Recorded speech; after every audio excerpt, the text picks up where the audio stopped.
Whether you are a professional or just starting out a new hobby, being a perfectionist can either be a curse or a blessing. Especially in the beginning, you'll make a lot of mistakes, and the first photos you'll take might not look like the ones you saw on social media. So in this video, I'm going over some tips on how to let go of your perfectionism and be more happy with your work. There are many situations where a cut off limb, a skewed horizon, or a white sky will ruin the photograph. It's not hard to overthink photography, and especially if you're a bit of a perfectionist and you like as much order as possible to things. Even if you're not, you probably have moments where you overthink all of the details in your photographs. We all research the cameras with the highest megapixels and the sharpest lenses, don't we?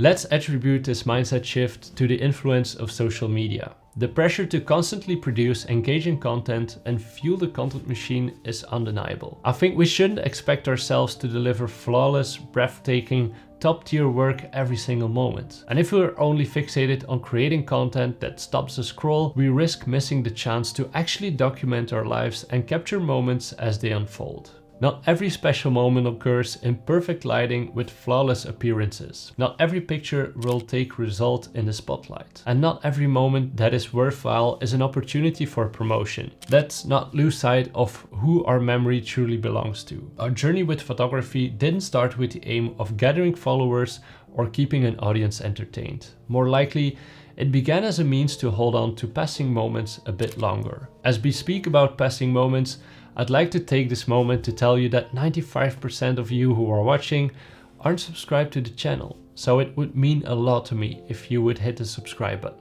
A good but exaggerated example is from one of my favorite movies, The Secret Life of Walter Mitty, where a photographer savors the moment instead of taking the picture of the snow leopard.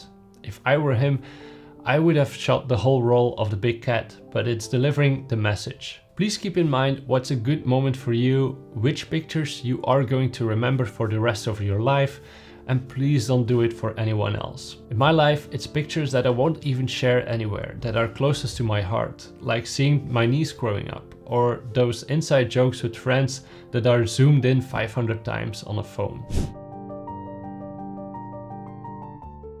One of the best pieces of advice I've ever been given is to think about how I talk to myself and reimagine it as I would talk to one of my friends or partner with the same issue. It's easy to pop your SD card into your laptop, open up Lightroom and start telling yourself that the pictures you took are just not good.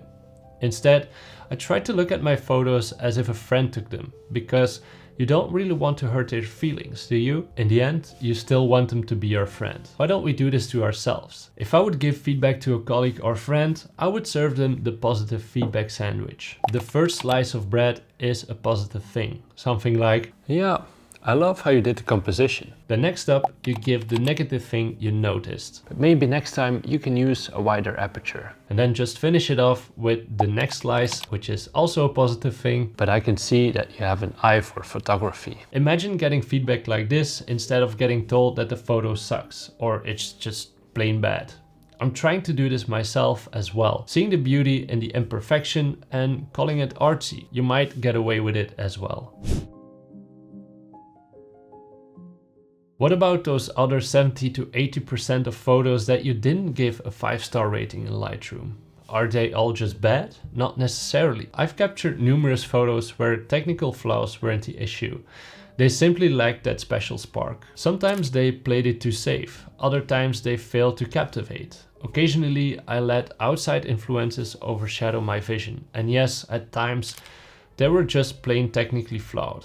However, each photo presents a learning opportunity if we're open to the idea that there's a lesson in every shot. And in most cases, we tend to label ourselves as failures the moment we make a mistake. Rather than punishing ourselves over errors, we can view each frame as a stepping stone towards improvement. As we grow into our photographic journey, it's easy to be overly critical of ourselves when mistakes surface in our work. Phrases like, "What was I thinking?" echo through our minds as we sift through our images. However, this negative self-talk doesn't help anyone, and it doesn't erase the errors or enhance our love for our craft. Approaching our work with self-compassion is key to transforming mistakes into opportunities rather than failures. When I think about photography and perfectionism, it depends on what you want to leave behind. If you do product photography, I can imagine that some things just need to be just right to satisfy your client's need. But in my photography, there's just no place for perfection. What I like the most are candid moments that you just cannot replicate. I often ask myself the question what I want to leave behind in our world. And when it comes to my pictures, it is something that I experienced that I really can't describe. Like something that was a funny coincidence, or a special streak of light that hits on the subject.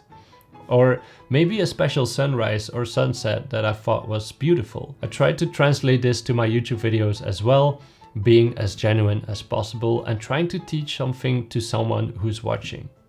And I'm aware that some of you just don't like me, or my work, or my stupid jokes, and that's totally okay, because I don't like everything either. Try to look at your own personal values and see where perfection falls for you. If perfectionism isn't one of your core values, remember that every time you feel those feelings creeping in. Keep your values list close to you so you can be reminded if you start to get caught up again.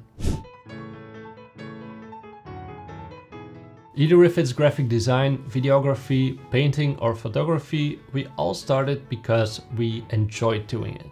For me, it began out of curiosity and it evolved later into something to express my imagination. And then it became my passion. And as we grow into our art, chances are you found a way to make money doing it. Then suddenly it can become something completely different. You have to manage expectations of others, take responsibility for yourself, and maybe even you're a little bit scared every time you send your work for the first time you work with a new client. Especially in the beginning, you're very vulnerable, and I even had the experience of someone just not liking what I did for them. Luckily, you can start slow and build your portfolio with free work. That way, a potential client can see what you have done in the past and calibrate if your work resonates with what they expect. It doesn't matter if you're a portrait, sports or wedding photographer. If there's beautiful light, we all see it. And for me, that's something special. And I always wish I had a camera with me when a moment like this happens. This reminds me of the reason why I started my business in the first place. To share beautiful images as much as possible. And please do make a lot of mistakes as much as possible, because every mistake is an opportunity to learn something new. I want to thank you for watching. Hope you learned a thing or two, and I hope to see you in the next video. Take care. Bye bye.